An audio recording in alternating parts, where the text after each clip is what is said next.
A quick history of e-cigarettes. People began to understand the risks associated with cigarette smoking in 1778.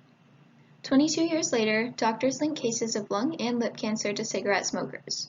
In 1928, Joseph Robinson attempted to solve this problem. He drew diagrams of what the very first e-cigarette would look like and how it would function.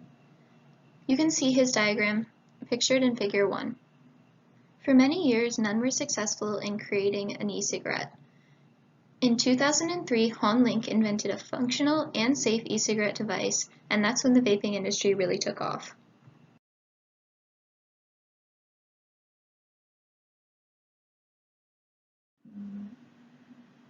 E-cigarettes are known today as vaporizers, or vape as a short term. Vapes come in many different forms, as we can see in Figure 3. They can come in pods, mods, or pens.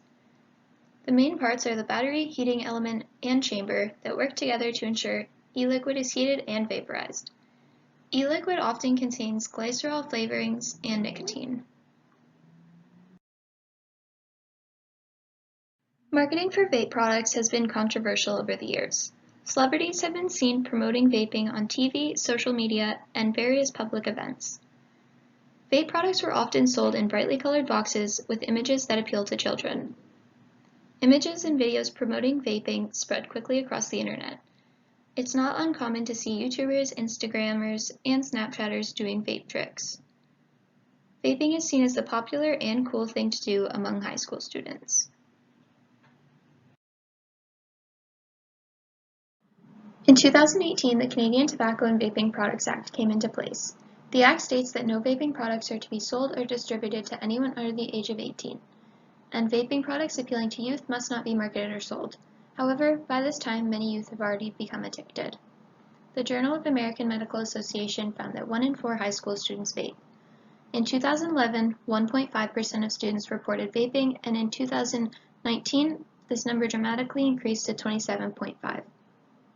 In Figure 6, we can see that vaping is taking over cigarettes. The pink line represents the amount of high school vapers, and the blue line represents the amount of high school cigarette smokers.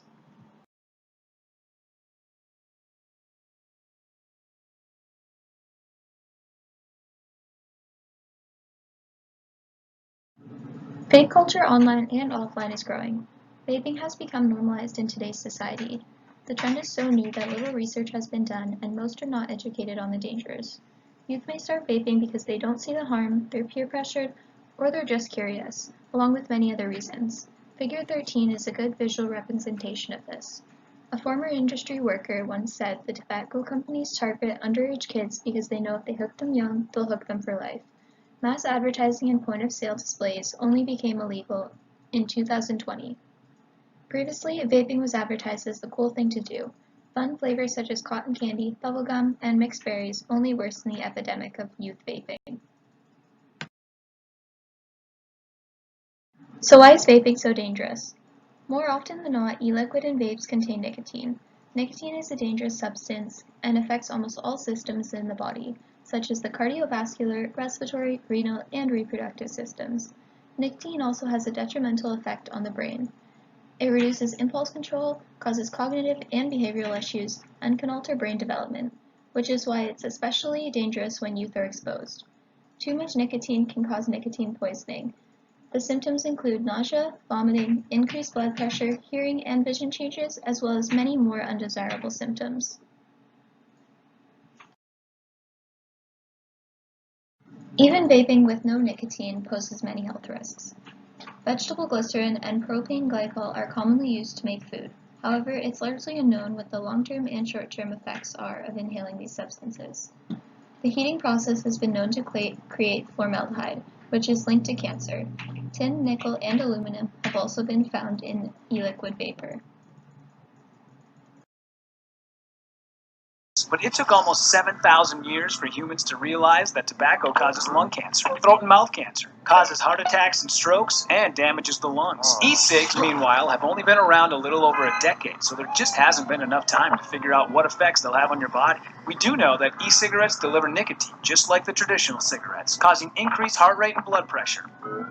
Nicotine also has powerful effects on the brain. It releases rewarding neurotransmitters in the brain, like dopamine, and changes brain chemistry. It is a stimulant, making people feel more alert, but when it goes away, people crave it even more. It can interfere with the body's own natural ability to make dopamine, and soon the user needs nicotine just to feel normal. The developing brain of teenagers is the most vulnerable to these effects.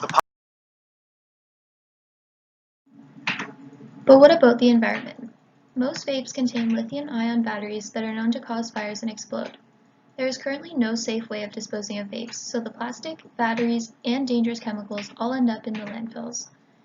The chemicals can leak into the earth, soil, and water, causing contamination.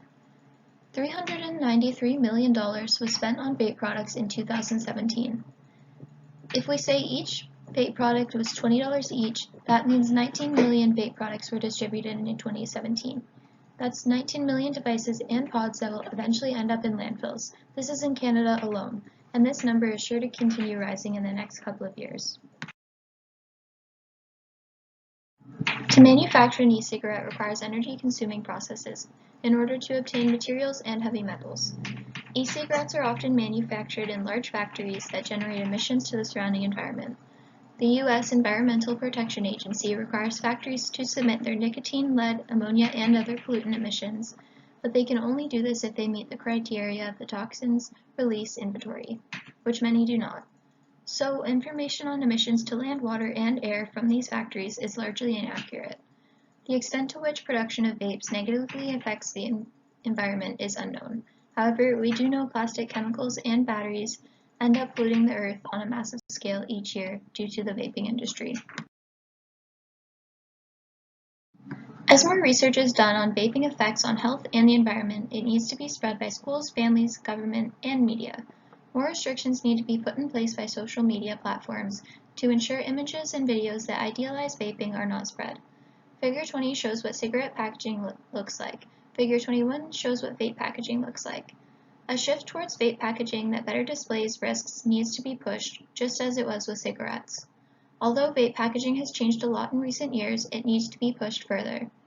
It needs to list the short and long-term health effects, photographs illustrating effects on body, and instructions on how to properly recycle these devices.